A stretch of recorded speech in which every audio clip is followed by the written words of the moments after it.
اللہ تعالیٰ اسے پل صراط پر روشنی عطا فرمائے گا۔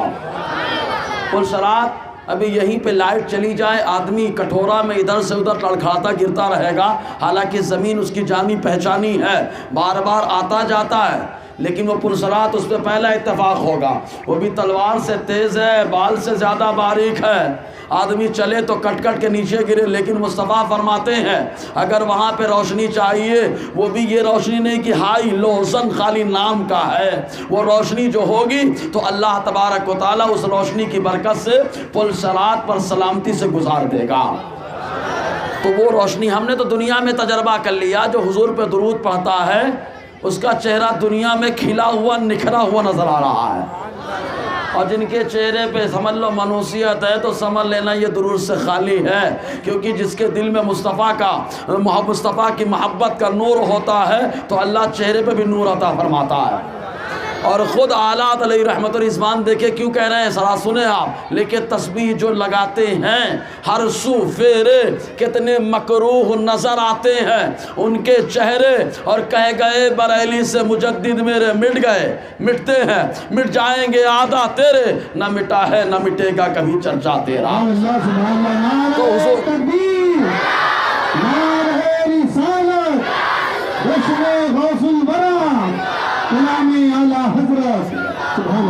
تو حضور پہ جو درود پڑھتا ہے اس کے چہرے پہ نور ہوتا ہے۔ مزید یہ کہ درود ہم کیوں پڑھتے ہیں تو علامہ جزولی سے پوچھو۔ یہ علامہ جزولی کون ہے؟ جنہوں نے دلائل الخیرات شریف لکھی ہے۔ وہ دلائل الخیرات جس کو سنی بھی مانتا ہے ٹنی بھی مانتا ہے، سمجھے کہ نہیں آپ؟ ٹنی کون؟ جو ٹن رہتا ہے اپنے آپ میں مگن رہتا ہے، کہا کیسا؟ کہا وہ خالی بولتا ہے میں دین کا کام کرتا، ٹن ہے، لیکن مصطفیٰ کی محبت سے خالی ہے، اس لیے وہ ٹنی بھی مانتا ہے۔ تو کہا دلائل الخیرات شریف کی کیا شان ہے؟ کہا علامہ جزولی ظہر کا وقت ہے اور ایک کنویں کے پاس گئے تاکہ وضو کیا جائے اور ظہر کی نماز پڑھی جائے، اس کے لیے آپ تشریف لے گئے، لیکن کنویں پہ جو ہے جب گئے اور جانے کے بعد وہاں پر دیکھا نہ ڈول ہے نہ رسی ہے، کسی چیز کا عطا پتہ نہیں ہے، حیران پریشان ہے کہ پانی نکال کر وضو کیسے بنایا جائے۔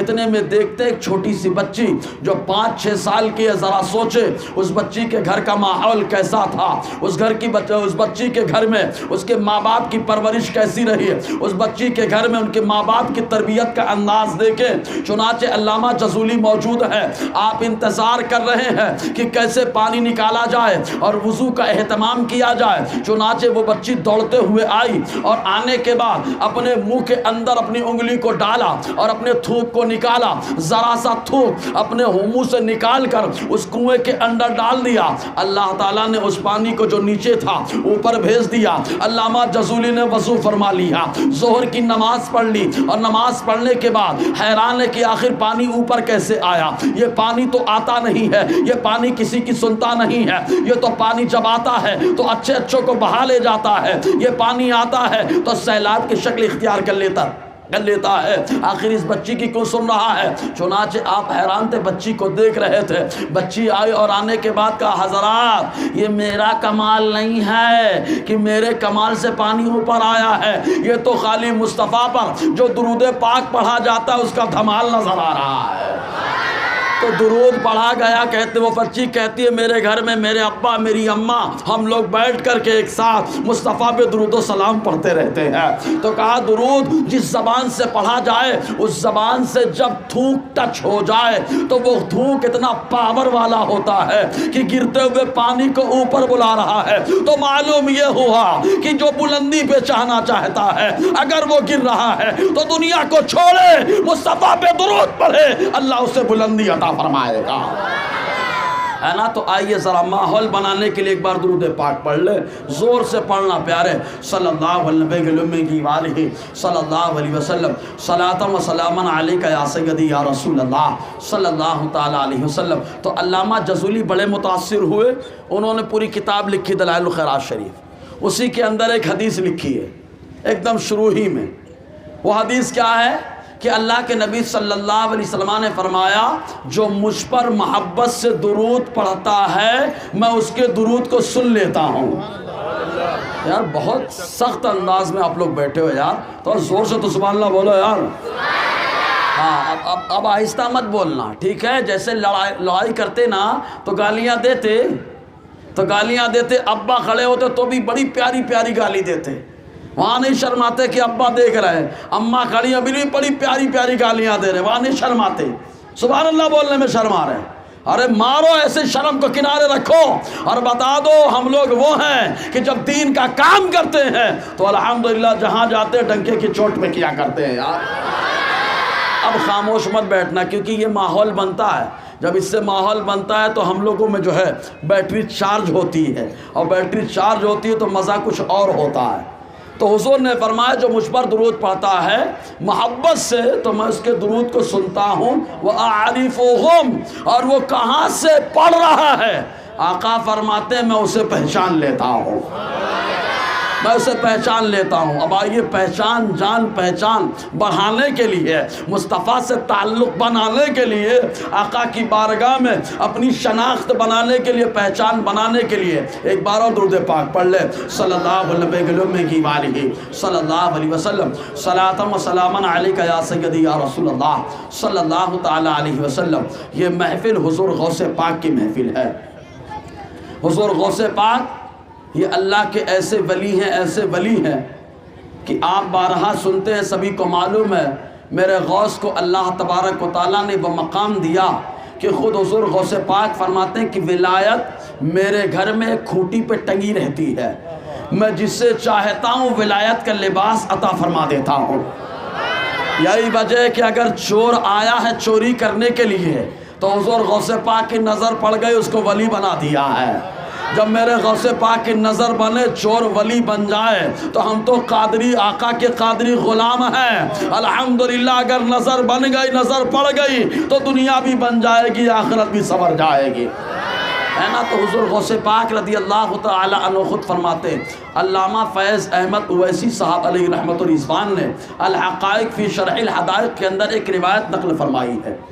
وہ فرماتے ہیں کہ اللہ تبارک و تعالیٰ جب کسی کو ولی بناتا ہے تو پہلے اپنے محبوب سے فرماتا اے محبوب اس کو چیک کر لے ولایت کا حقدار ہے کہ نہیں ہے، اپنے محبوب سے فرماتا ہے، حضور صلی اللہ علیہ وسلم سے فرماتا ہے، اللہ کے نبی صلی اللہ علیہ وسلم اس کو چیک کرنے کے لیے حضور غوث پاک کے پاس دے دیتے ہیں، اللہ تبارک و تعالیٰ حضور کے حوالے کرتا ہے، حضور غوث پاک کے حوالے کرتے ہیں، اور غوث پاک رضی اللہ تعالی عنہ اگر سرکار کی بارگاہ میں عرض کرتے ہیں اے اللہ کے نبی صلی اللہ علیہ وسلم یہ بندہ بالکل اہل ہے، اس کے اندر صلاحیت موجود ہے، جیسے ہی غوث پاک حضور کی بارگاہ میں عرض کرتے ہیں اللہ کے نبی کا کرم ہوتا ہے، اللہ تعالیٰ اسے ولایت کا منصب عطا فرما دیتا ہے۔ تو حضور غوث پاک رضی اللہ تعالی عنہ کی بڑی شان ہے، بڑا مقام ہے حضور غوث پاک رضی اللہ تعالی عنہ۔ اب میں آپ سے چند سوالات کروں، کیا پوچھنے کا حق رکھتا ہوں میں؟ ارے پوچھنے کا اگر حق رکھتا ہوں تو سبحان اللہ بولو یار۔ اور یہ بچے جا رہے ہیں، اچھا ہے، جا کے بستر میں آرام کرے، اللہ کرے فجر کی نماز میں اٹھ جائے، ہے نا؟ ان کی وجہ سے تھوڑا ڈسٹرب مجھے بھی ہو رہا ہے بار بار، ہے نا؟ یہ بات کرتے ہیں ادھر ادھر لگتے ہیں تو ذہن بھٹکتا ہے، اور جب ذہن بھٹکتا ہے تو مزہ نہیں آتا ہے۔ ایک تو میں ایسی زیارت نہیں کر پا رہا ہوں آپ لوگوں کی، اور جب زیارت ہوتی ہے تو مزہ آتا ہے نا۔ یہ بڑا لمبا گیپ ہے، اور یہ کٹورا کا ماحول دیکھ کر کے تو محسوس ہوتا ہے حضرات، کٹورا کا ماحول، وہ وہاں بیٹھے دیکھ وہیں سے رہے ایسے۔ تو ایک شاعر بڑے اچھے انداز میں کہتا ہے ادھر ادھر کیوں بکھرے ہو، کیا یہ قبرستان ہے؟ قبرستان جا کے دیکھنا آپ، کچھ قبریں یہاں، کچھ وہاں، کچھ وہاں، کچھ وہاں، ایسا ادھر ادھر کیوں بکھرے ہو، کیا یہ قبرستان ہے؟ ارے پاس آؤ سمٹ کے بیٹھو، اپنا ہندوستان ہے نا؟ لیکن کٹھورا میں کچھ بھی فرق نہیں پڑ رہا یار جی۔ تو حضور غوث پاک رضی اللہ تعالی عنہ فرماتے آقا علیہ السلام اس کو ولایت کا منصب عطا فرما دیتے۔ تو حضور غوث پاک رضی اللہ تعالی عنہ کو اللہ تعالیٰ نے یہ مقام، یہ منصب عطا فرمائے، اس کے باوجود دیکھو وقت کا ولی پہلے الحمدللہ حافظ قرآن بن رہا ہے، حافظ قرآن بن رہا ہے، پھر عالم دین بن رہا ہے، اور پوری زندگی میرے غوث پاک رضی اللہ تعالی عنہ نے دارالافتاء میں بیٹھ کر کے فتویٰ لکھا ہے، پوری زندگی فتویٰ لکھتا رہا میرا غوث۔ ذرا توجہ کریں آپ، جب اللہ تبارک و تعالیٰ نے ولایت کا منصب عطا فرمایا تو میرے غوث کو ولایت کا منصب عالم اجسام میں نہیں ملا، اللہ تبارک و تعالیٰ نے عالم ارواحی میں عطا فرما دیا ہے۔ کہا عالم ارواح میں کیسے؟ کہا معراج کی رات آؤ ذرا دیکھو۔ اللہ کے نبی صلی اللہ علیہ وسلم علامہ فیض احمد ویسی فرماتے ہیں آقا علیہ السلام معراج کی رات براق پہ سوار ہونا ہے، حضور غوث پاک کی روح اقدس حاضر ہے، عرض کرتی ہے سرکار اپنے قدم کو میرے شانوں پہ رکھ کر کے آپ براق پہ سوار ہو جائیں۔ حالانکہ اللہ کے نبی صلی اللہ علیہ وسلم کو کسی وسیلے اور کسی ذریعے کی ضرورت نہیں تھی، لیکن غوث پاک کا منصب اور مقام بتانا تھا، اس لیے آپ کی روح پیش ہوئی، آقا نے قدم رکھ دیا، اسی لیے مصطفیٰ جان رحمت نے قدم رکھا۔ تو جب میرے غوث پیدا ہوئے تو اللہ تعالیٰ نے دونوں کندھوں پر مصطفیٰ جان رحمت کے قدموں کے نشان کو پیدا فرمایا تھا۔ تو حضور غوث پاک رضی اللہ تعالیٰ عنہ عالم ارواح سے ہی ولی ہیں، عالم ارواح سے ہی ولی ہیں، عالم ارواح میں ولی بنے، پیدا ہوئے تو ولی، پیٹ میں رہے تو ولی۔ میرے غوث پاک رضی اللہ تعالیٰ عنہ کو اللہ تعالیٰ نے کہ مقام و مرتبہ عطا فرمایا، لیکن اس کے باوجود حافظ اور عالم مفتی بنے۔ آج ہمارے یہاں ایک جملہ رہتا ہے، الحمدللہ ہم لوگ تو نقشبندی ہیں، ہاں بالا پور کا نام سنا ہے؟ ارے سنا ہے کہ نہیں سنا یار؟ منڈی ہلا رہے، اتنی بڑی منڈی ہلا دیتے، زبان نہیں ہلا پاتے، سنا ہے؟ ہاں تو بالا پور میں ذکی میاں الحمدللہ نقشبندی ہے، صحیح النسب ثابت النسب سید ہیں، الحمدللہ حقیر فقیر کو اسی نقشبندی گھرانے سے نقشبندی سلسلے کی خلافت ہے۔ تو اب اگر کوئی نقشبندی ہو کر کے یہ بولے کہ عالم کی اور طریقت والے کی نہیں جمتی، تو میں تو کہوں گا ارے بھیا کائے کو جمے گی؟ کہاں سنی عالم جو ہوتا ہے وہ گھی ہوتا ہے، تو تیل ہے، تیل اور گھی کبھی نہیں جمتے، گھی گھی ہوتا ہے، تیل تیل ہوتا ہے۔ پھر بھی کہا حضرات حضور غوث پاک عالم حافظ بنے پھر بھی ولی رہے، خود فرماتے ہیں درست العلم حتی صرت قطبا، علم حاصل کرتا رہا یہاں تک کہ میں قطب بن گیا۔ تو اب یہاں پہ ایک سوال ضرور پیدا ہوتا ہے، لوگ بولتے ہیں حضرات یہ طریقت الگ ہے، شریعت الگ ہے، تو اس کے بارے میں ہمیں سمجھنا ہے کہ معاملہ ہے کیا۔ سننے کے موڈ میں آ رہے ہیں؟ دیکھیں علمی گفتگو ہونے جا رہے ہیں، اور آگے آ جائیں گے، آ جائیے۔ اور کچھ لوگ جو ہے نا اگر چاہیں تو بازو میں جگہ خالی ہے وہاں بھی آ سکتے ہیں، ادھر بازو میں آ جاؤ تاکہ میں آپ کے چہرے کو دیکھ کر کے آپ کا تاثر سمجھ سکوں۔ نہیں حضرت بچے بیٹھے رہتے ہیں، ڈسٹرب کریں گے، بس ایک بار زور سے سبحان اللہ بول دیجیے اب۔ ہاں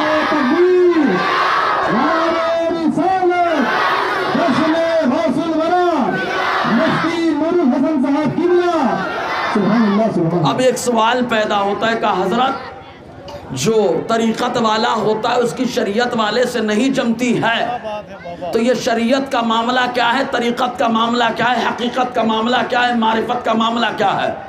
اگر آپ لوگ سننے کے موڈ میں ہوں گے تو مزہ آئے گا، انشاءاللہ بہت آسانی سے سمجھائیں گے۔ پہلے یہ کس کا قول ہے اس کی شان سمجھنے سے پہلے ایک بات یاد رکھو، الحمدللہ کوئی بھی سلسلے کا آدمی ہو، جیسے ہم لوگ مرید حضور تاج الشریعہ کے ہیں، لیکن الحمدللہ قادری فیضان بھی بریلی کی سرزمین سے ملتا ہے، چشتی فیضان بھی، نقشبندی فیضان بھی، اس لیے کہ اگر آپ غور کریں کہا چشتی کیسے، تو میں کہوں گا مہریرہ والے کون ہیں؟ تو آپ خود کہو گے چشتی سلسلہ ہے مہریرہ کا، تو کہا مہریرہ کا چشتی سلسلہ ہے تو حضور اعلیٰ حضرت کو خلافت وہاں سے، تو کہا میرا رضا بھی چشتی ہے۔ ارے بولو یار، تو اب چشتی بول کر کے بولے مسلک اعلیٰ حضرت سے نہیں جمتی، نہیں چلے گی، کیوں؟ کہا اس لیے کہ اعلیٰ حضرت کو چشتی سلسلے سے خلافت ہے۔ کہا نقشبندی بول کر کے اگر ادھر ایڑا بنانے کی کوشش کرے گا نہیں چلے گی، کہا کیوں؟ کہا 7 مقامات ایسے ہیں کہ جو نقشبندی ہونے کے باوجود جنہوں نے اعلیٰ علی رحمت الرضوان کو اجازت و خلافت سے نوازا ہے، تو میرا رضا چشتی بھی ہے، میرا رضا نقشبندی بھی ہے۔ یہ اور بات ہے کہ قادریت کا رنگ غالب رہا ہے، اور کیوں نہ ہو، کیونکہ قادری آقا اپنے طلبوں کو تمام اولیاء کی گردنوں پہ رکھ رہا ہے۔ تو کہا جب قادری آقا کا اتنا پاور ہے تو جو قادری غلام ہوتا ہے اس کے اوپر بھی قادریت کا غلبہ ہوا کرتا ہے۔ تو کہا حضور غوث پاک رضی اللہ تعالی عنہ، ان کی شان تو سب کو معلوم ہے، ولایت کا کپڑا پہنا دیتے ہیں، ولی بنا دیتے ہیں،